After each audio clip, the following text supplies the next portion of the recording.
Assalamualaikum warahmatullahi wabarakatuh.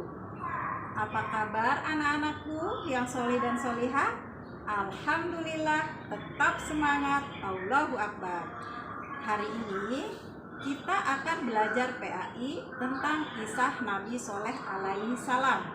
Nah, sebelum memulai pelajaran hari ini, mari kita sama-sama membaca basmalah. Bismillahirrahmanirrahim. Nah, yuk kita saksikan video kisah Nabi Soleh alaihi salam.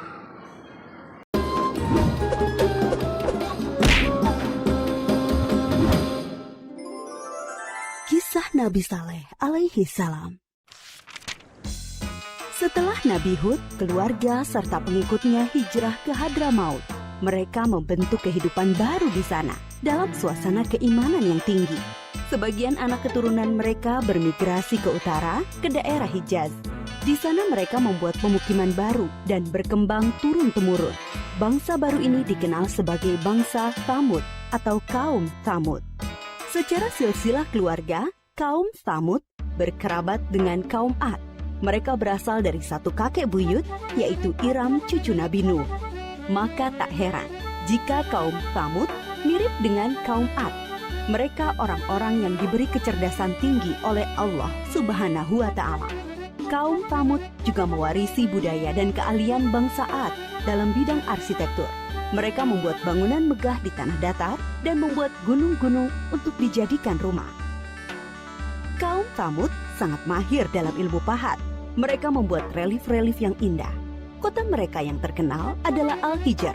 Pengairan, pertanian, dan peternakan mereka berkembang sangat baik, serupa kaum Ad dahulu. Pada mulanya, kaum Tsamud menarik pelajaran berharga dari pengalaman buruk kaum Ad. Karena itu mereka beriman kepada Allah Subhanahu wa Ta'ala. Mereka hidup dalam kedamaian dan ketaatan kepada Allah. Tetapi setelah beratus-ratus tahun berjalan, kejayaan membuat mereka menjauh dari ketakwaan kepada Allah. Mereka, terutama pembesar-pembesarnya, mulai angkuh. Penindasan kepada orang-orang miskin dan lemah di antara mereka. Kebohongan, kecurangan menjadi biasa bagi mereka. Kaum Tsamud juga mulai menyembah berhala dan diteruskan turun-temurun oleh anak cucu mereka. Mereka melupakan ajaran Allah dan menuruti bujukan setan. Allah tidak membiarkan manusia dalam kesesatan tanpa ada petunjuk. Karena itu, Allah memilih Saleh untuk menjadi utusan bagi kaum Tsamud. Saleh berasal dari keluarga terpandang di kalangan kaum Tsamud. Kecerdasan yang menonjol, rendah hati, dan ramah, pandai bergaul, serta sabar. Bakat kepemimpinannya sudah tampak sejak muda. Saleh disukai oleh kaumnya. Mereka berharap Saleh akan menjadi pemimpin mereka. Setelah menerima petunjuk-petunjuk yang jelas dari Allah Subhanahu wa Ta'ala, Nabi Saleh alaihi salam memulai dakwahnya kepada kaumnya. Hai kaumku, sembahlah Allah. Dialah yang menciptakan kamu dan menjadikan kamu mampu memakmurkan bumi. Dan mohon ampunlah kepada Allah Subhanahu wa Ta'ala atas dosa-dosamu. Takutlah kamu kepada azab Allah. Tetapi kaumnya menjawab, Hai Saleh, kami sungguh kecewa kepadamu. Selama ini, kami mengharapkan kau akan jadi pemimpin kami. Sekarang, kau melarang menyembah berhala-berhala. Padahal ini adalah warisan nenek moyang kami. Kami tidak mau mengikutimu. Kebanyakan kaum Tsamud tidak mau percaya kepada dakwah Nabi Saleh, terutama para pembesar-pembesarnya. Hanya sebagian dari mereka yang menyambut seruannya, terutama dari golongan-golongan miskin dan lemah.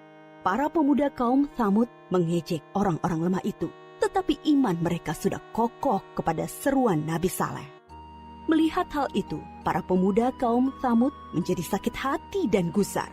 Keangkuhan mereka menjadi-jadi. Mereka tidak mau kehilangan pengikut.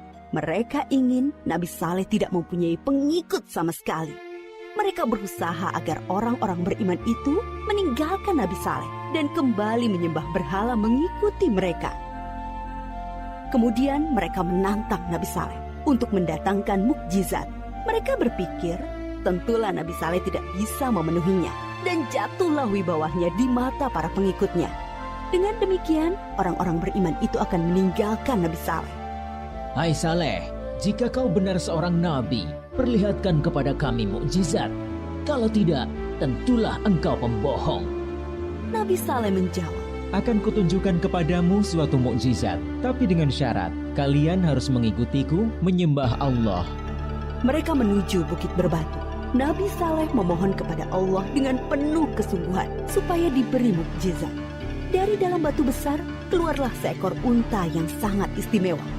Besar, gemuk, berbulu tebal, sangat bagus, dan hamil 10 bulan. Para pemuka kafir sangat terperanjat. Kaum Tsamud memang ahli dalam memahat batu. Tapi unta ini sungguh indah dan hidup, bukan patung pahatan dari batu. Nabi Saleh berkata, Inilah unta Allah, jangan kalian mengganggunya, supaya tidak turun azab atas kalian. Dia mempunyai giliran makan dan minum dengan kalian. Sehari biarkan dia minum dari sumber air. Sehari giliran kalian dan ternak kalian. unta itu bebas berkeliaran di pemukiman kaum Tsamud. Pada hari di mana unta itu minum dari sumber air mereka, semua ternak menyingkir seolah mempersilahkannya. Air susu unta itu cukup untuk memberi makan banyak orang setiap hari. Siapapun boleh memerahnya, tetapi tidak boleh mengganggunya. Tapi semua ini tidak menjadikan pemuda-pemuda Tsamud beriman kepada Allah dan Nabi Saleh. Sejak itu, pengaruh Nabi Saleh semakin besar. Bertambah kuat keyakinan orang yang beriman. Para pemuda Tsamud semakin cemas. Mereka takut wibawa mereka makin turun dan tidak mempunyai pengikut lagi.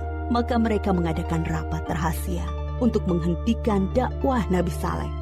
Mereka sepakat untuk membunuh unta mukjizat itu.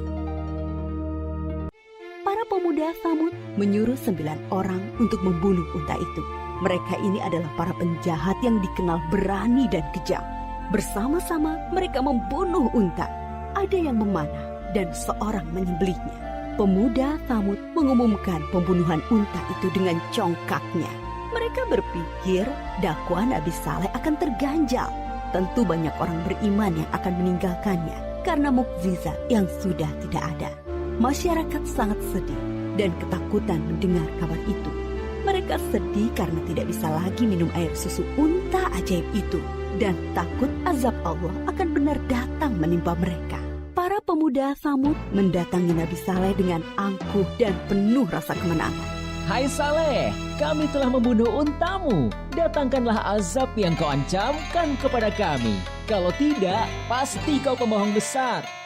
Kalian diberi waktu 3 hari untuk bersenang-senang di rumah kalian. Setelah itu, azab dari Allah pasti akan datang.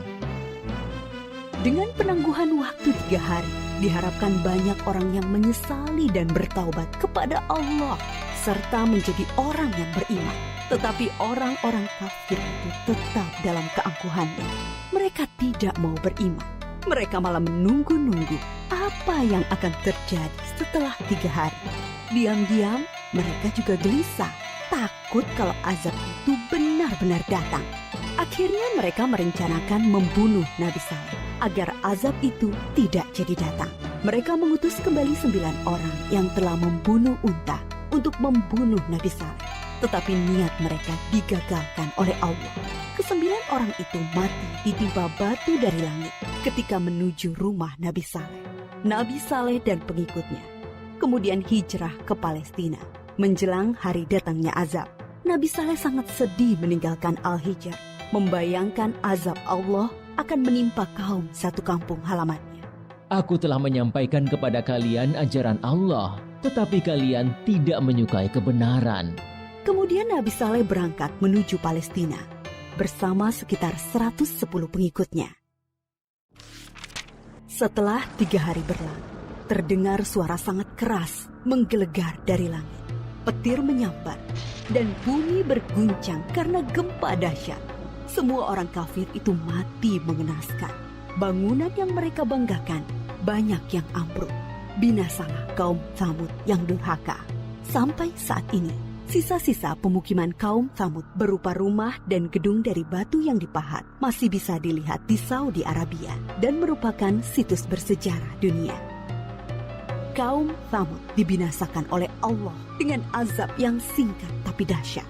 Mereka diazab karena tidak mengesahkan Allah dan tidak mau mengikuti utusan Allah, yaitu Nabi Saleh. Mereka memilih mengikuti syaitan. Dan walaupun yang membunuh unta hanya beberapa orang, tetapi orang kafir yang lainnya merestui.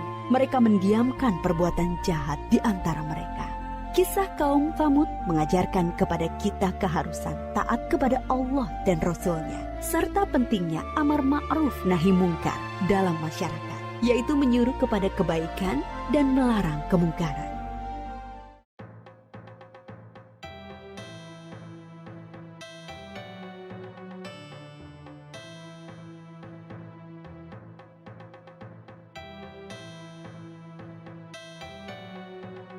Anak-anak, videonya seru kan? Nah, setelah menyaksikan video tadi, silahkan ceritakan kembali kisah Nabi Soleh alaihi salam di buku tulis ya. Alhamdulillah, untuk pembelajaran hari ini, mari kita sama-sama membaca hamdalah. Alhamdulillahirrahmanirrahim. Wassalamualaikum warahmatullahi wabarakatuh.